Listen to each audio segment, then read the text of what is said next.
2000 tahun lalu Yesus berkata pada murid-muridnya, "Dan aku pun berkata kepadamu, engkau adalah Petrus dan di atas batu karang ini aku akan mendirikan jemaatku dan alam maut tidak akan menguasainya." Matius 16 ayat 18. Apa itu gereja Tuhan? Banyak orang memiliki pengertian gereja adalah gedung yang dikatakan gereja, tetapi gereja bukanlah gedung. Gereja adalah manusia-manusia Kristen. Siapa orang-orang ini? Dan segala sesuatu telah diletakkannya di bawah kaki Kristus, dan Dia telah diberikannya kepada jemaat sebagai kepala dari segala yang ada. Jemaat yang adalah tubuhnya, yaitu kepenuhan Dia yang memenuhi semua dan segala sesuatu. Efesus 1 ayat 22-23. Gereja adalah orang-orang Kristen di seluruh dunia dan Yesus adalah kepala gereja. Yesus adalah kepala gereja dan umat Kristen adalah badan dari gereja. Jadi jika kamu yang jahat tahu memberi pemberian yang baik kepada anak-anakmu, apalagi Bapamu yang di sorga, Ia akan memberikan yang baik kepada mereka yang meminta kepadanya. Matius 7 ayat 11. Orang tua selalu memiliki keinginan untuk memberikan yang terbaik bagi anak-anaknya. Jadi jika kamu yang jahat tahu memberi pemberian yang baik kepada anak-anakmu, apalagi Bapamu yang di sorga, Ia akan memberikan Roh Kudus kepada mereka yang meminta kepadanya. Lukas 11 ayat 13. Tuhan jauh lebih mengasihi kita daripada orang tua kita. Bila orang tua, kita bisa memberikan hal-hal baik bagi kita. Tuhan memberikan kita yang terbaik, yaitu anaknya yang tunggal, Yesus Kristus. Yesus mati dan bangkit lagi bagi orang yang percaya padanya. Tuhan mengirimkan Roh Kudus bagi kita, dan Dia ingin kita hidup menuruti Roh Kudus. Sebelum Yesus naik ke surga, Dia memberikan murid-muridnya perintah. Pada suatu hari ketika Ia makan bersama-sama dengan mereka, Ia melarang mereka meninggalkan Yerusalem dan menyuruh mereka tinggal di situ menantikan janji Bapa, yang demikian katanya telah kamu dengar daripadaku.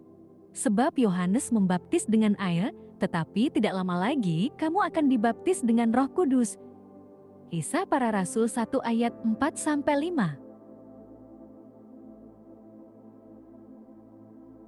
Hadiah paling penting yang Tuhan berikan pada kita adalah Roh Kudus yang Dia berikan pada orang percaya setelah Yesus naik ke surga.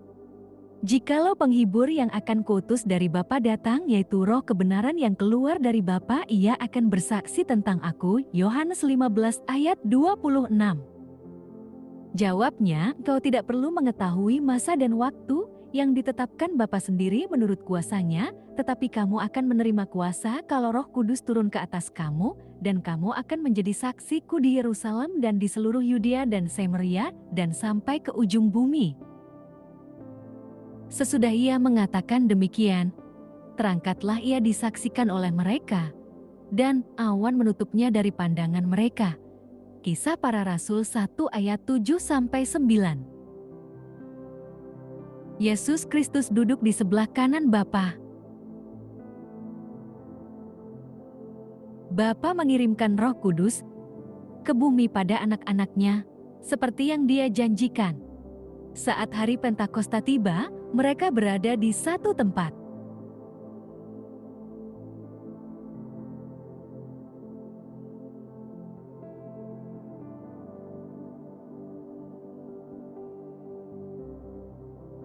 Tiba-tiba turunlah dari langit suatu bunyi seperti tiupan angin keras yang memenuhi seluruh rumah di mana mereka duduk.